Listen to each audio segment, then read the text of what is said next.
Hello, everybody, and welcome to the Horns Report here in KXAN Live. I'm Billy Gates, and with me again is Roger Wallace, our sports director here. He's had a few weeks off the Horns Report, so happy to have him here. Thanks for joining us, Roger. Let's get right into it. Training camp has been going on about 5 days now for the football team. Steve Sarkisian has spoken with the media a couple times.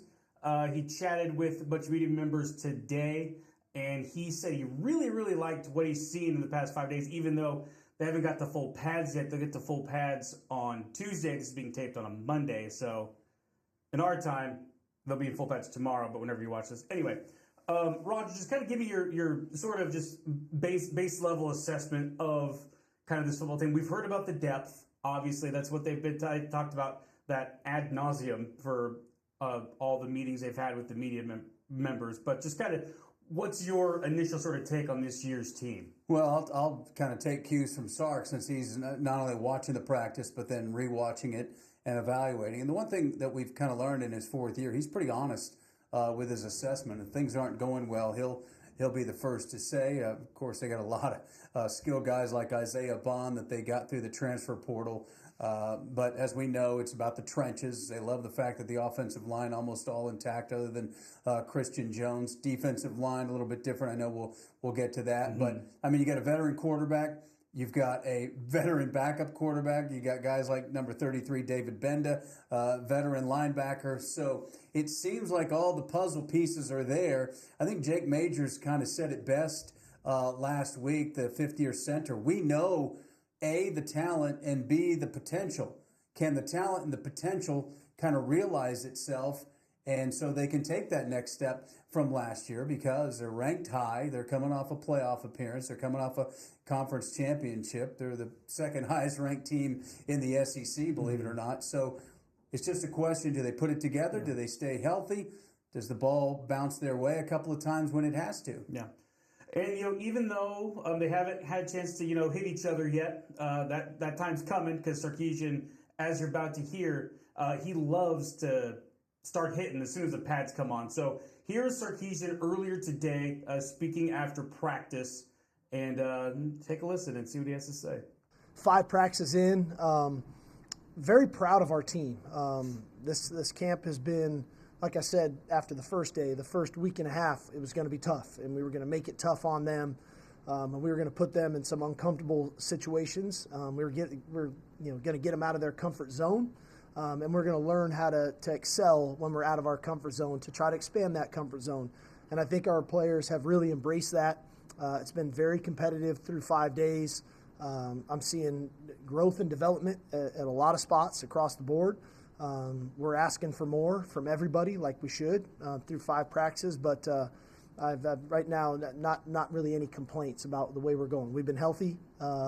So again, credit to our strength and conditioning staff of getting our guys in good shape to perform, and credit to our players. They're really exuding the mental toughness that's needed to go along with the physical toughness needed, especially now we've had 3 days now in uppers, and then tomorrow we get into full pads.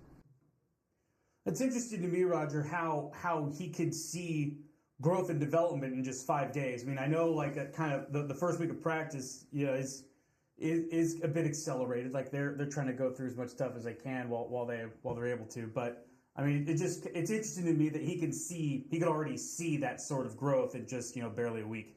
Well, and one of the advantages now, the rules are far less restrictive on what they can do with the players in the off season. So it used to be he'd have to get a report from the strength coach, right, and then all of a sudden they loosen the restrictions and they could actually watch them do some things. So I think he has a kind of a good idea going in. But you're right, and I think a lot of it's just physical, what they've done in the offseason with Torrey Becton and the strength staff.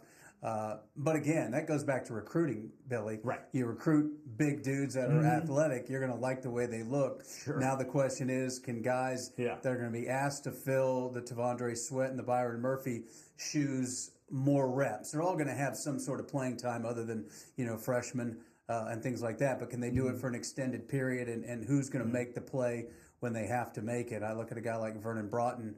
I think he's going to be big time this year. Alfred Collins, getting a lot of attention for his decision to come back. And fair or unfair, Billy asked a lot. Alfred was last week about, having that breakout T'Vondre Sweat season to earn himself a high draft pick. Not sure if that's fair. Sweat. That's a tall ask. Yeah, anybody to Sweat goes from not even a regular starter because of Keandre Coburn to the Defensive Player of the Year in the Big 12. Yeah. So, but I think people agree that Alfred Collins certainly has the skill set, and he's a veteran. He's been around a lot. That he can certainly fill a role that's badly needed on that defensive front.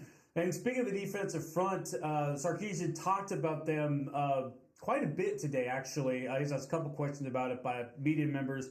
Here's what he had to say about the D-line and how they've added new pieces, but they're still a pretty veteran group. Well, one thing about our defensive front, we're a veteran group. And ironically, you think you bring in 3 new players, you'd think we'd be young. We're actually old. When you think about Vernon and Alfred, first of all, and then you add Jermaine, you add Tia, and you add Bill Norton. Those are 5 guys that have played a fair amount of football. So that veteran group is really important. And then obviously the addition when you look at off the edges with Barron and his experience, with Ethan Burke, his experience, Justice Finkley, you add a Trey Moore into the mix. That's a veteran group, and they've played a lot of football. They're very savvy players. And then we've got a influx of youth right up there that I've been impressed with. A guy that I think has made a lot of strides has been Aaron Bryant, and he's been helpful. Obviously, Colin Simmons of what he's brought. Zena, I've been impressed with him. And then some of the young interior guys, whether you talk about a Dre Bledsoe, I feel like he's starting to turn the corner. Alex January, Melvin Hills, those guys. So yeah, he rattled off a bunch of names. Obviously, Vernon Broughton, Alfred Collins, we've talked about them. Barron Sorrell, Ethan Burke on the edges, Justice Finkley's there as well. And then, of course, the blue chip prospect from Duncanville, Colin Simmons. He's been doing what he's expected to do. Maybe he'll get some time there on the edge in his freshman season. But, it's just everything about this team has just been about depth. And obviously there on the defensive line, there's plenty of depth. Yeah, and you get some transfers in as well. So, you add depth that way. But it kind of goes back to not only are making the move to the SEC, and everybody knows they preach that's the line of scrimmage league, right. But also the potential for more games with the expanded format. In fact, Sark talked about the importance of the first month of the season, those 4 non-conference games, getting a lot of guys playing time. Now, granted, first and foremost, win the games, but also he wants a lot of guys to play because he's hoping that he's going to need those guys late into December, right, when you could have a much different looking schedule than you've ever had. And you compound that with the fact that you don't have that break if you make the 12-team playoff, where you can get guys healthy in that, sometimes a month off. I was going to say, there's no 3-week month off break anymore. Yeah. So it's kind of a double-edged sword. You don't have the break. You have games that mean a lot more than a bowl game coming right at you. So, if you have depth on the defensive line and on the offensive line, that's a pretty good place to start. Yeah, and we're gonna find out how deep they are. We'll see where they go with Colorado State. Obviously, week 2 is going to be a huge test with Michigan. That could be a potential top 10 matchup early this season. And speaking of polls, we all know what preseason polls mean, Roger. Absolutely nothing. But we're still going to talk about them, though. We do get to talk about them. The USA Today LBM Coach Bowl, they have a new sponsor now. I guess I'm supposed to say it. I don't know. I think we can just call it the Coach Bowl. We probably just call it the Coach Bowl. I'm just trying to toe the company line, Roger. So the Coaches polls come out. Texas getting the respect they deserve. I feel they're checking in at number 4 to start this season. Georgia, Ohio State, and Oregon are ranked ahead of them, but Alabama's ranked behind them. So I can't really think that's going over well in Tuscaloosa. That might be bulletin board material for the Tide. I've got your top 10 right here. So Georgia, Ohio State, Oregon, and then Texas. They're at 4. Alabama at 5. Ole Miss at 6. Notre Dame at 7. Michigan right there at 8, creating that potential top 10 matchup there in week 2. Penn State at 9, and Florida State at 10. Roger, is there anything about this poll that sort of caught your fancy, sort of caught your eye? Maybe Michigan. I think 8 might be, defending national champs. We can't possibly keep them out of the top 10, but they have so many question marks. And a new coaching staff, and now possible NCAA distractions with that initial report coming out on infractions. Although I did hear Jim Harbaugh responded with the Chargers today that he wasn't part of it and that he had nothing to do with it, and that he's going to go out and coach with enthusiasm unknown to man for the next practice with the Chargers. He got out. Well, the game was good. But that would be the one. That's a classic Harbaugh answer, right. by the way. That's the one that jumps out at me. Notre Dame today, this being Monday, a big injury to their starting left tackle, out for the season toward pectoral muscle, and they open at Texas A&M that is in the top 20. Yeah. So, but nothing with a big surprise, and now it's about 12. So, it's really going to sort itself out. Yeah. So only time will tell. Obviously, the only rankings that matter are when the CFP rankings come out, and that's what, week 7, week 8, something like that. Yeah, and somewhere around there. Yeah. Now that's going to be really interesting. Yeah. Not only the top 12, but maybe the top 18, because they'll all be fighting for spots to get into that playoff, which is we're embarking on a season like we've never seen before, right. Billy. Yeah, no, this is exactly right. Something we haven't seen before. Texas going into the SEC, the playoff is expanding, NIL is expanding, revenue sharing. Players are going to get a bunch of money. And look at the top 10. Crazy. Yeah. When you look at by the way, look at all the Big Ten schools. In there.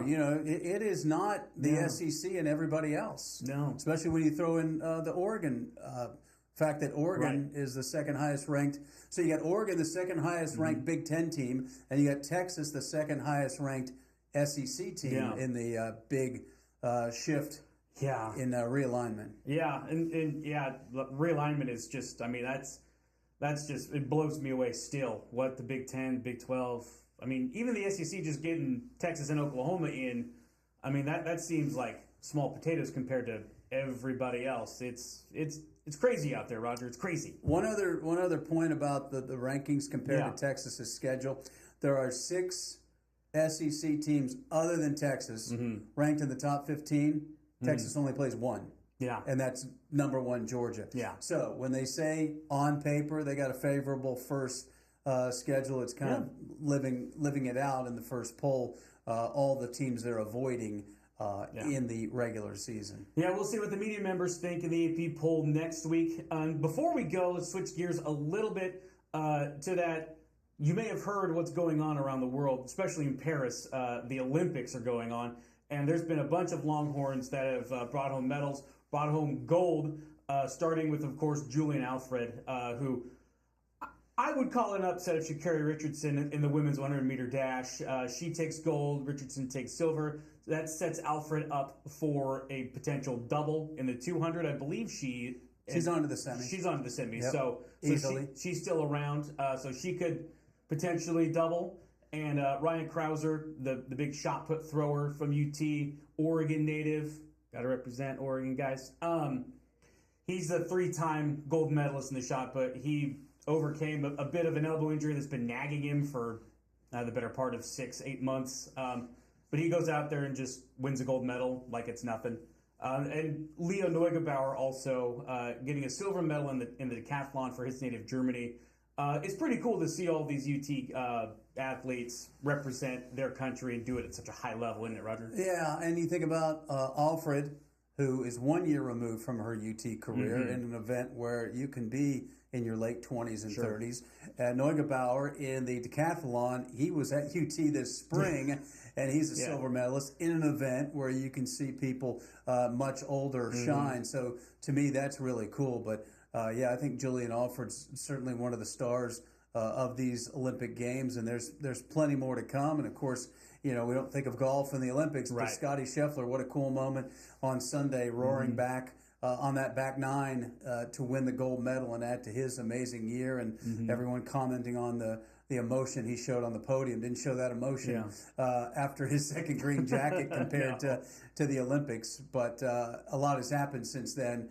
Not only new family and the success, and then an event where there's no logos. There's no you don't know who's sponsoring who. It's just their gear. So it's all about It's all about USA. Now they do get, I think, $38,000 for a gold medal, United States athletes. So, Yeah. that's some tipping money for Scotty for Yeah, his no kidding. caddy. That's couch cushion stuff for him. He'll give his caddy that for tagging along, Ted Scott.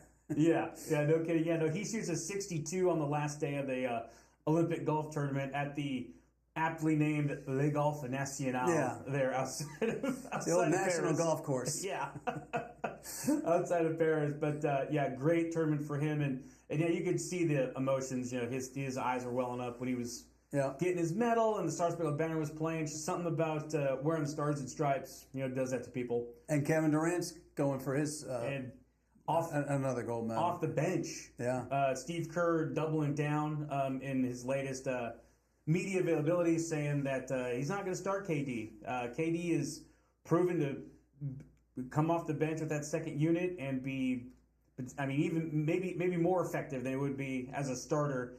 Because since he didn't play in those run-up games in those friendlies, Kerr said they had a lineup they liked, sort of hashed out.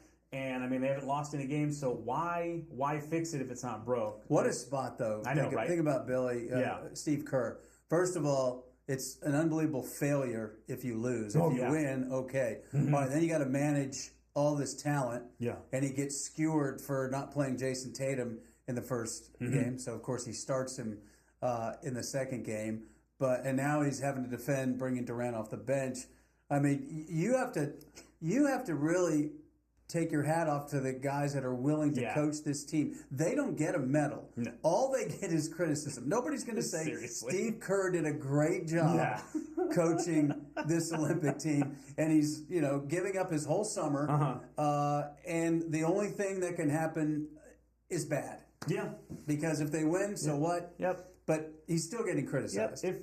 If they win, you're supposed to. Yeah. And then him and Mark Few, Ty Lue, the whole coaching staff, they just... And we kind of roll our eyes. The bus. Yeah, we kind of roll our eyes at the he's coaching them. But again, he's got all those rings. He's won rings. He's coached rings. He doesn't need to do this. No. And again, there's no great benefit for him, but yet he's up there taking shots because he's not supposed to A, lose, and B, win by less than 20. So I give them credit. I know that sounds like a little bit silly because, they're treated like kings and it's the Olympics and they get to be a part of it. But he could be doing something a lot less stressful right now, getting ready to try to figure out this Warriors team. He could be in Tahiti watching the Olympic surfing competition. Yeah. Really. Yeah. Pop's probably told him, dude, it's cool, but the upside is not as great as a potential downside for that coach. I was going to say, I'm sure Pop and Mike Krzyzewski are both whew, glad that's over with. I'm glad we're past that part of our careers. Let somebody else take care of this. Yeah, thankless job. And then even in 4 more years, the Olympics are on home soil. Yep. So that'll be even more scrutinized, I'm sure. And maybe Kerr will hand the reins to somebody else by then. But until then, I'm sure the job is his until he says it's not. Yeah, so. Well, LeBron want to play at 43 in his home country and his hometown, at least as of now. Yeah, maybe only if Bronny's on the team. Yeah, I doubt that. Me too. Anyway, we'll end it right there for this episode of the Horns Report. Thank you so much for watching, and for Roger Wallace, I'm Billy Gates, and we'll talk to you again very soon.